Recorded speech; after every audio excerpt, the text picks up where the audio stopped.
ആറന്മുള വിമാനത്താവളവുമായി ബന്ധപ്പെട്ട വിഷയത്തിൽ കേരളത്തിലെ ജനങ്ങൾക്ക് ആശങ്ക വേണ്ടെന്ന് ബിജെപി സംസ്ഥാന vice president M T Ramesh. ആറന്മുളയിലെ ജനങ്ങളുടെ കൂടെയാണ് ബിജെപി എന്നും ജനഹിതം അട്ടിമറിച്ചുകൊണ്ട് കേന്ദ്ര ഗവൺമെന്റ് ആറന്മുളയിൽ വിമാനത്താവളം വരുന്നതിന് പച്ചക്കൊടി കാട്ടില്ലെന്നും എം ടി രമേശ് ആലപ്പുഴയിൽ വാർത്താസമ്മേളനത്തിൽ പറഞ്ഞു. കേന്ദ്രത്തിലെ ബിജെപി ഗവൺമെന്റിന് ഒരു പൊളിറ്റിക്കൽ ഡിസിഷനുണ്ട്. ആ പൊളിറ്റിക്കൽ ഡിസിഷൻ വളരെ വ്യക്തമാണ്. ആറന്മുള വിമാനത്താവളം വരുന്നതിനോട് കേന്ദ്ര ഗവൺമെന്റിന് 1% പോലും യോജിപ്പില്ല എന്നുള്ളത് കേന്ദ്രം ഭരിക്കുന്ന ഗവൺമെന്റ് പൊളിറ്റിക്കൽ ഡിസിഷനാണ്. ആ ഡിസിഷൻ നടപ്പിലാക്കുന്നതിന് ചെയ്യും. അതുകൊണ്ട് ആറന്മുള വിമാനത്താവളം വരാൻ വേണ്ടി പോകുന്നു എന്നുള്ള ആവശ്യമില്ലാത്ത ആശങ്കകൾ അത് പ്രചരിപ്പിക്കേണ്ട ആവശ്യമില്ല. പക്ഷേ ഒരു കൺഫ്യൂഷൻ ഉണ്ടാക്കാൻ വേണ്ടി ബോധപൂർവം KGS ഗ്രൂപ്പ് പരിശ്രമിക്കുന്നുണ്ട്. ഇത് മാത്രമല്ല, കഴിഞ്ഞ കുറേ നാളുകളായി പരിശ്രമിക്കുന്നു.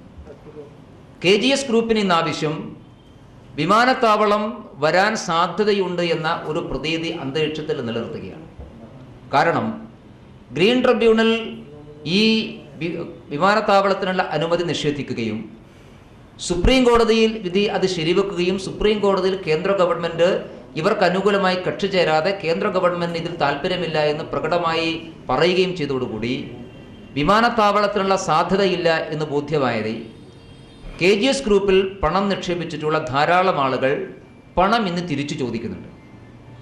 അങ്ങനെ പണം തിരിച്ചു ചോദിക്കുന്ന നിക്ഷേപകരുടെ മുമ്പിൽ രക്ഷപ്പെടാൻ വേണ്ടി ഇന്നല്ലെങ്കിൽ നാളെ വിമാനത്താവളം വരുമെന്നുള്ള പ്രതീതി ഉണ്ടാക്കുക എന്നുള്ളത് ആ ഗ്രൂപ്പിൻ്റെ ആവശ്യമാണ്. അതിനവർ ശ്രമം നടത്തുന്നു. ആറന്മുളയിലെ സാധാരണ വില്ലേജ് ഓഫീസർ മുതൽ പ്രതിരോധ മന്ത്രാലയത്തിലെ അണ്ടർ സെക്രട്ടറി വരെയുള്ള എല്ലാ ഘട്ടത്തിലെയും എല്ലാ തലത്തിലെയും ഉദ്യോഗസ്ഥന്മാരെ വിലക്കെടുത്തുകൊണ്ടാണ് വിമാനത്താവളത്തിന് അനുകൂലമായ റിപ്പോർട്ട് ഉണ്ടാക്കാൻ വേണ്ടി ശ്രമിച്ചത്. ആ ശ്രമം വീണ്ടും തുടരാൻ KGS ഗ്രൂപ്പ് ശ്രമിക്കുന്നുണ്ടോ എന്ന് സ്വാഭാവികമായ സംശയമുണ്ട്.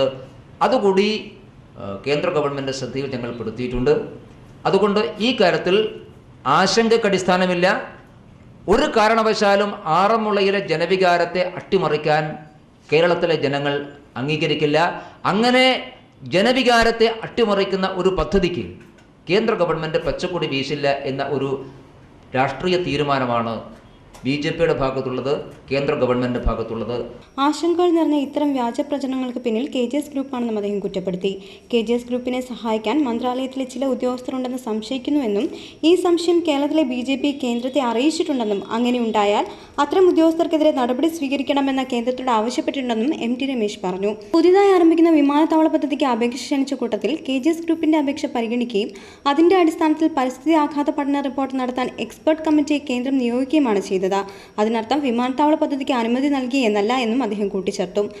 അതേസമയം സംസ്ഥാനത്ത് SSLC ഫലപ്രഖ്യാപനത്തിലുണ്ടായ ക്രമക്കേട് ചരിത്രത്തിൽ ആദ്യമാണെന്നും ഇത് നാണക്കേടാണെന്നും വിഷയത്തിൽ സർക്കാർ ജുഡീഷ്യൽ അന്വേഷണം നടത്തണമെന്നതാണ് BJPയുടെ ആവശ്യമെന്നും MT രമേശ് വ്യക്തമാക്കി. അതുകൊണ്ട് SSLC പരീക്ഷാ സമ്പ്രദായത്തിൽ വന്നിട്ടുള്ള ക്രമക്കേടുകളെ സംബന്ധിച്ചും ഇതിന്റെ പിറകിൽ ആരോപിക്കപ്പെട്ടിട്ടുള്ള ലക്ഷക്കണക്കിന് രൂപയുടെ ധൂർത്തിനെക്കുറിച്ചും അഴിമതിയെക്കുറിച്ചും അന്വേഷിക്കാൻ തയ്യാറാവണം. ഈ ക്രമക്കേടിനെ സംബന്ധിച്ച് സംസ്ഥാന ഗവൺമെൻറ് ഒരു ജുഡീഷ്യൽ അന്വേഷണം നടത്തണമെന്ന് BJP ആവശ്യപ്പെടുകയാണ്.